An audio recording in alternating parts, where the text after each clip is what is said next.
तो friends, smart study with Anil YouTube channel पर आपका स्वागत है। आज के सेशन में हम बात करेंगे 14 अगस्त 2022 के डेली करंट अफेयर्स के बारे में। तो चलिए शुरू करते हैं आज का सेशन। विश्व अंगदान दिवस कब मनाया जाता है? तो इस प्रश्न का सही उत्तर है ऑप्शन सी, 13 अगस्त।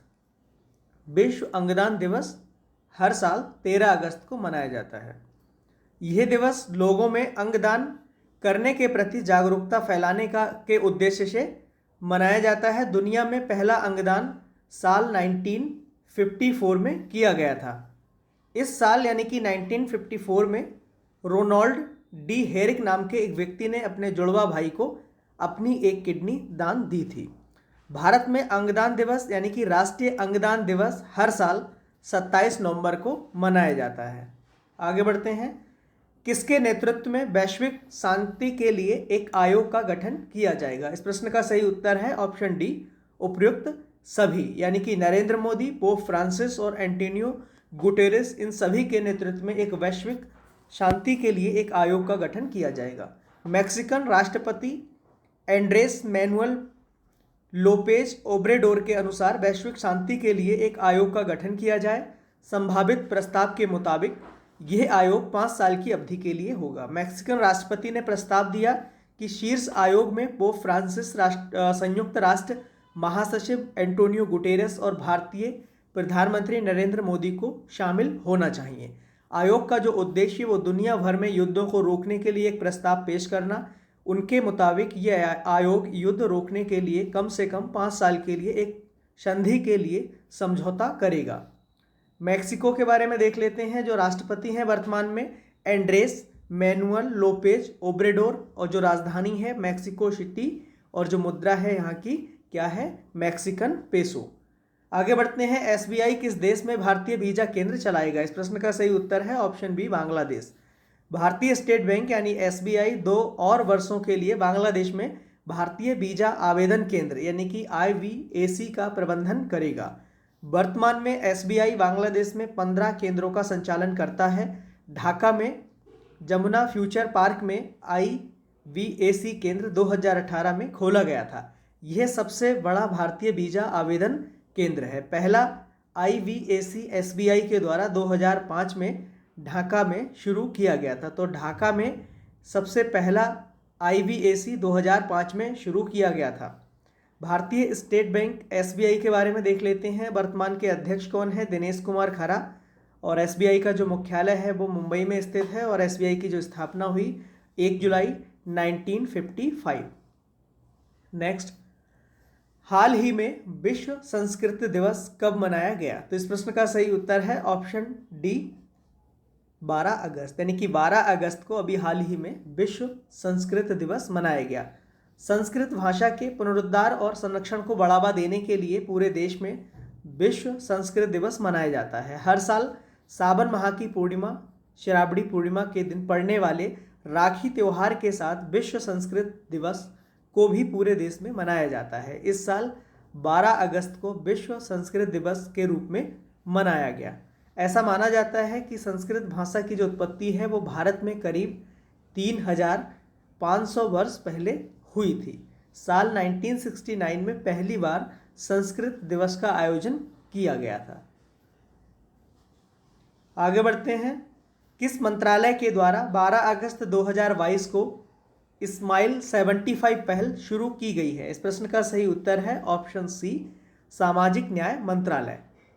भारत सरकार ने आज़ादी का अमृत महोत्सव की भावना से स्माइल 75 इनिशिएटिव, स्माइल यानी कि support for marginalised individuals for the livelihood and enterprise के अंतर्गत 75 नगर निगम की पहचान भिक्षावृत्ति में काम में लगे लोगों के लिए व्यापक पुनरावास परियोजना लागू करने के लिए की है।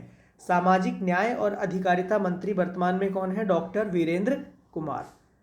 हाल ही में किस देश के रिटायर एडमिरल को भारत और पाकिस्तान में संयुक्त राष्ट्र सैन्य पर्यवेक्षक समूह यानी कि UNMOGIP के मिशन प्रमुख और मुख्य सैन्य पर्यवेक्षक के रूप में नियुक्त किया गया है?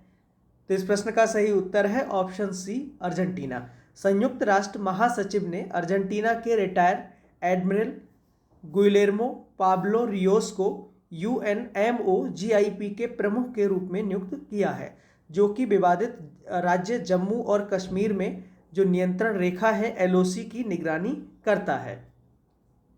रियर एडमिरल रियोस उरुग्वे के मेजर जनरल जोस एलाडियो एल्केन का स्थान लेंगे। संयुक्त राष्ट्र सैन्य पर्यवेक्षक समूह ये क्या करता है? यह भारत और पाकिस्तान के बीच ऑब्जर्वर की तरह कार्य करता है, यानी कि पर्यवेक्षक। तो संयुक्त राष्ट्र सैन्य पर्यवेक्षक समूह की जो स्थापना है वो जनवरी 1949 को हुई थी। इसकी फुल फॉर्म क्या है? United Nations military observer group in India and Pakistan. आगे बढ़ते हैं। किस राज्य के अगस्त मलाई परिदृश्य में 5वां हाथी अभयारण्य घोषित किया गया है? इस प्रश्न का सही उत्तर है ऑप्शन बी, तमिलनाडु। विश्व हाथी दिवस 2022 पर तमिलनाडु के मुख्यमंत्री M.K. स्टालिन ने घोषणा की कि तमिलनाडु को अब तिरुनेलवेली जिले के अगस्तमलाई में अपना 5वां हाथी रिजर्व मिल गया है। अगस्तमलाई बायोस्फीयर रिजर्व जो है वो पश्चिमी घाट के सबसे दक्षिणी छोर पर स्थित है और केरल और तमिलनाडु में फैला हुआ है। अगस्तमलाई भारत में 18वां बायोस्फीयर रिजर्व है और 9वां यूनेस्को नेटवर्क में शामिल है। साल 2017 की जनगणना के अनुसार तमिलनाडु में हाथियों की जो आबादी है वो 2791 है। तमिलनाडु में अन्नामलाई, श्रीविल्लुपुत्तूर और कोयम्बटूर के विशेष क्षेत्रों में जंगली हाथियों की एक बड़ी आबादी है। वर्तमान केंद्रीय पर्यावरण मंत्री भूपेंद्र यादव हैं। गवर्नमेंट अगर हम बात करें, तमिलनाडु के जो गवर्नर हैं ये कौन है? RN रवि हैं और इसकी जो कैपिटल है, राजधानी क्या है? चेन्नई। और चीफ मिनिस्टर तमिलनाडु के कौन है? M.K. स्टालिन। आगे बढ़ते हैं। भारत और किस देश की वायुसेना के बीच द्विपक्षीय युद्धाभ्यास उदार शक्ति का आयोजन किया जाएगा? इस प्रश्न का सही उत्तर है ऑप्शन ए, मलेशिया। 4 दिवसीय युद्धाभ्यास भारतीय वायुसेना और रॉयल मलेशियाई वायुसेना यानी कि RMAF के बीच आयोजित किया जाने वाला पहला द्विपक्षीय अभ्यास है। भारतीय वायुसेना Su-30 MKI और C-17 विमानों के साथ युद्धाभ्यास में भाग ले रही है। भारतीय वायुसेना, अगर इसके बारे में हम बात करें तो भारतीय वायुसेना की स्थापना 8 अक्टूबर 1932 को हुई थी और इसका जो मुख्यालय है ये नई दिल्ली में स्थित है। और वर्तमान में इसके वायुसेना प्रमुख कौन है? विवेक राम चौधरी। मलेशिया, इसकी राजधानी कुआलालंपुर और जो प्रधानमंत्री हैं वर्तमान के कौन है? महाथिर बिन मोहम्मद और मुद्रा है इसकी रिंगित। आगे बढ़ते हैं। 6 से 23 अगस्त 2022 के बीच खेलो इंडिया महिला हॉकी लीग अंडर 16 आयोजित कहां पर किया जाएगा? अंडर 16 का जो आयोजन है वो कहां पर किया जाएगा? तो इस प्रश्न का सही उत्तर है ऑप्शन बी, दिल्ली। पहली खेलो इंडिया महिला हॉकी लीग अंडर 16 इस महीने की 16 से 23 अगस्त के बीच नई दिल्ली के मेजर ध्यानचंद स्टेडियम में खेला जाएगा, जिसमें देश भर की कुल 16 टीम भाग ले रही हैं। पहले चरण में कुल 56 मैच खेले जाएंगे और 300 से अधिक खिलाड़ी इसमें भाग लेंगे।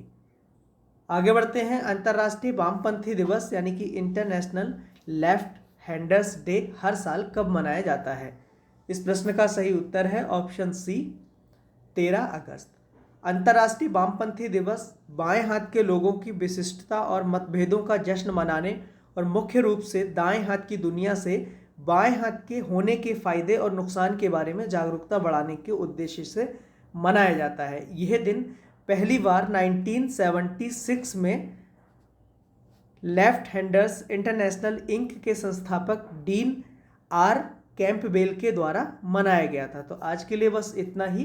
धन्यवाद।